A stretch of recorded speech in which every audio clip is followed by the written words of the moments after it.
Victoria Hale had not knocked on a tenant's door in 11 years. She had attorneys for that.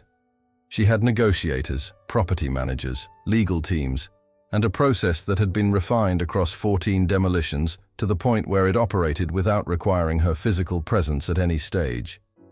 The process worked. The buildings came down. The developments went up. The numbers were correct. The Callaway building was not cooperating with the process.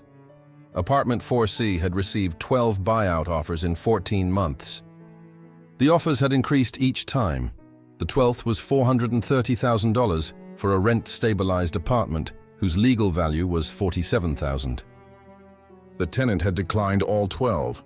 He had also declined 3 legal notices, 2 mediation invitations, and a personal letter from Hale Properties' lead attorney that Victoria's communications director had described as persuasive.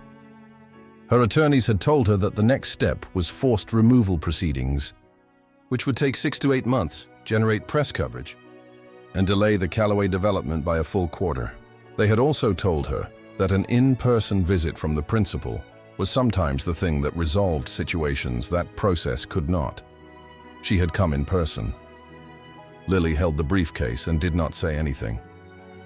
She had learned in 2 years of this work that what Victoria required from her was presence and efficiency and silence, and that opinions, if she had them, were her own business and should remain so.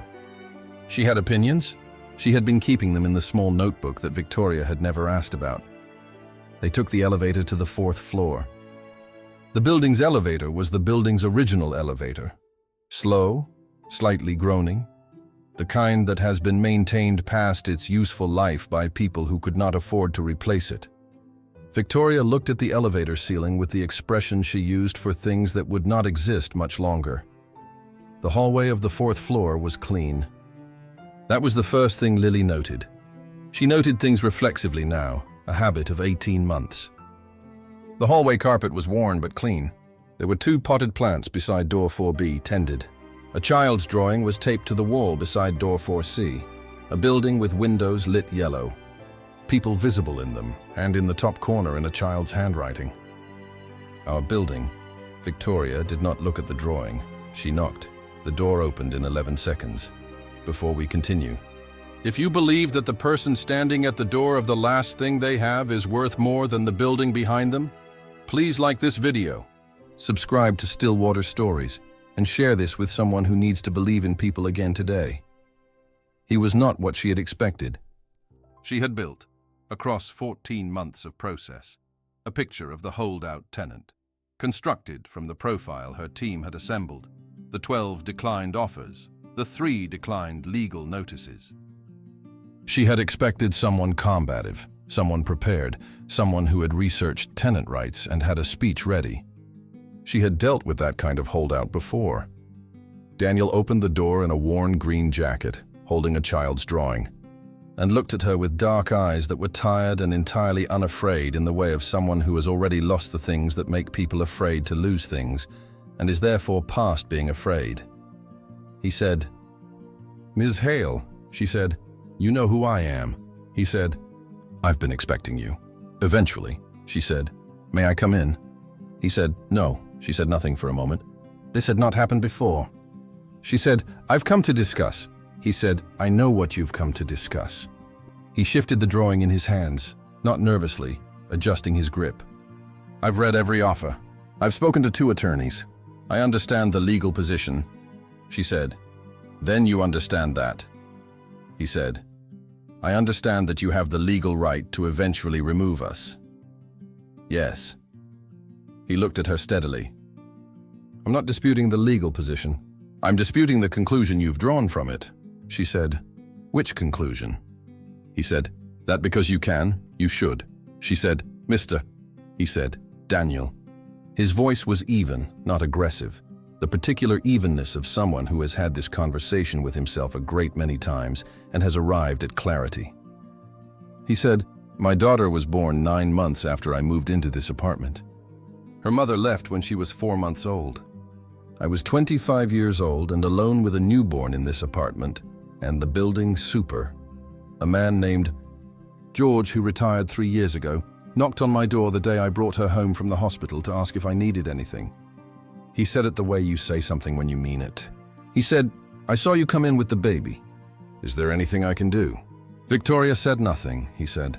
"My daughter is 7 years old. She has lived in this apartment for her entire life. Her school is 3 blocks that way." He gestured without turning from the door.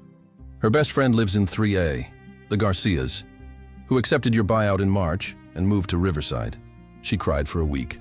The park where she learned to ride a bike is on the corner. Her pediatrician is 4 blocks east." He paused. "I am not a foolish man.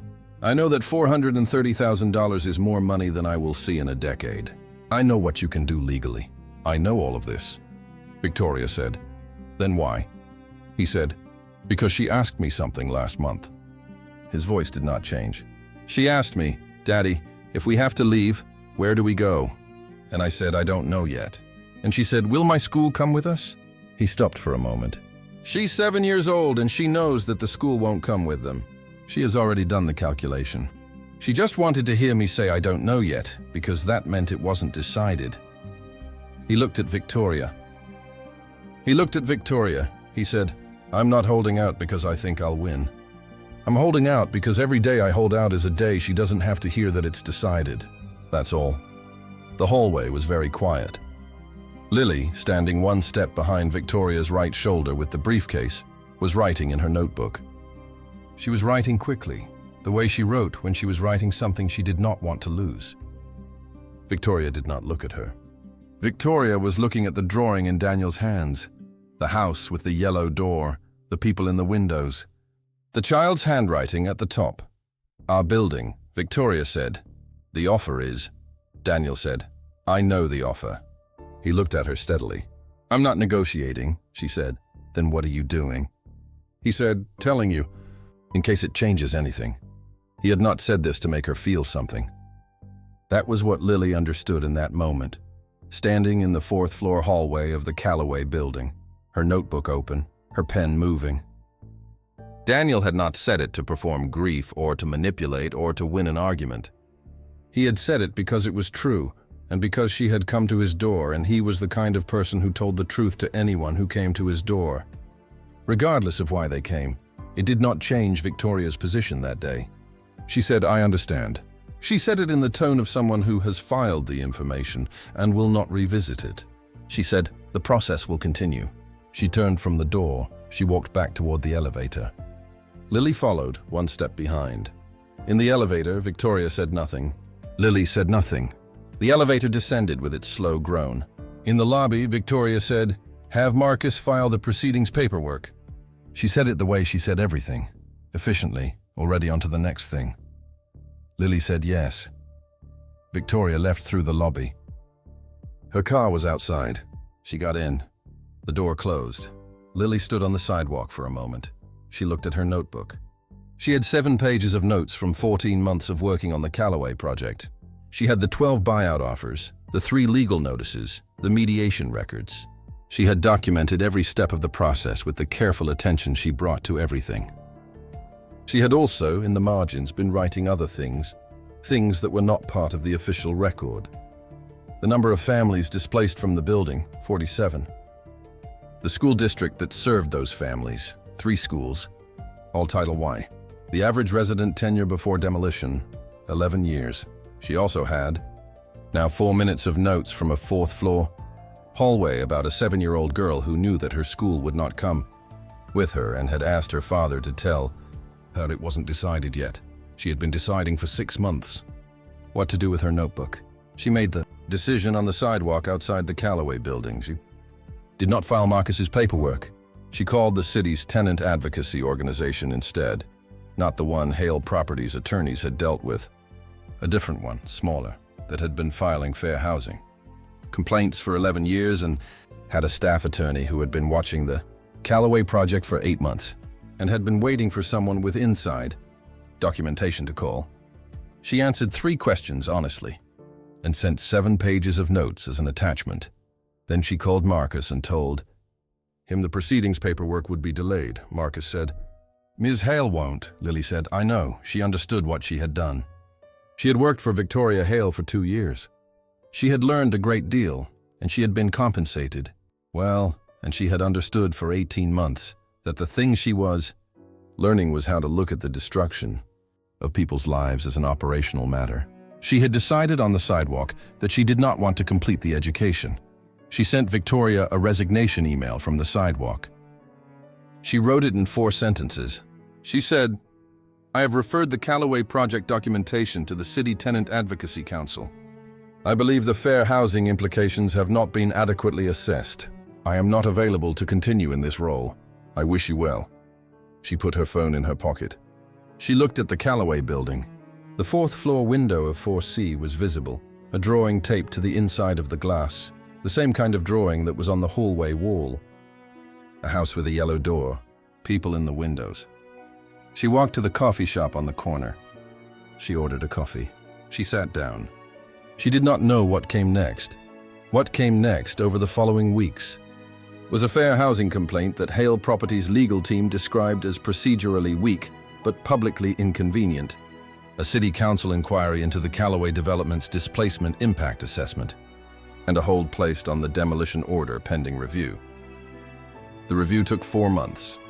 The hold gave Daniel's attorneys time to file a separate application under a city affordable housing preservation ordinance that Hale Properties' team had not adequately assessed in their original permitting process. The application was approved. Apartment 4C and 7 other units in the Callaway building were designated affordable housing preservation units, exempt from demolition.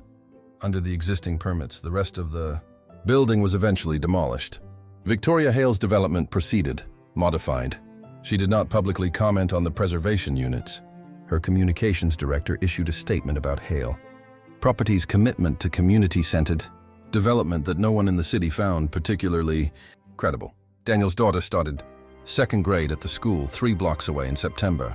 She told her teacher she had spent the summer worried she would have to change schools.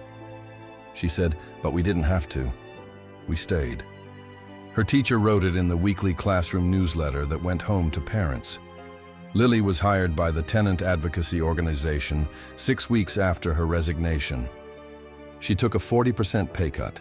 She kept the notebook. She used it every day. On a Tuesday afternoon in November, she knocked on the door of apartment 4C to deliver paperwork related to the preservation designation. Daniel opened the door. His daughter was visible behind him in the hallway, doing homework at the kitchen table. He looked at Lily for a moment. He said, "You were with her that day?" She said, "Yes." He said, "You didn't say anything." She said, "I was writing things down." He said, "And then?" She said, "And then I made a decision." He was quiet for a moment. Then he said, "My daughter's name is Maya." He said it simply, the way he said everything. "She asked me once if anyone was going to help us. I said I hoped so." Lily said, "Someone was." He looked at her for a long moment. He said, "Thank you." She said, "I should have done it sooner." He said, "You did it." She said, "Yes." She handed him the paperwork. She went back down the hallway. The child's drawing was still on the wall beside door 4C. The building with the yellow door, the people in the windows, the handwriting at the top, our building. It was still their building. If this story moved you, please like this video, leave a comment, and share it with someone who needs to hear it today. Subscribe to Stillwater's Stories for more stories of courage, grace, and the small human decisions that turn out to matter more than anyone knew. And tell us in the comments, have you ever watched someone in power be stopped cold by someone they thought had nothing?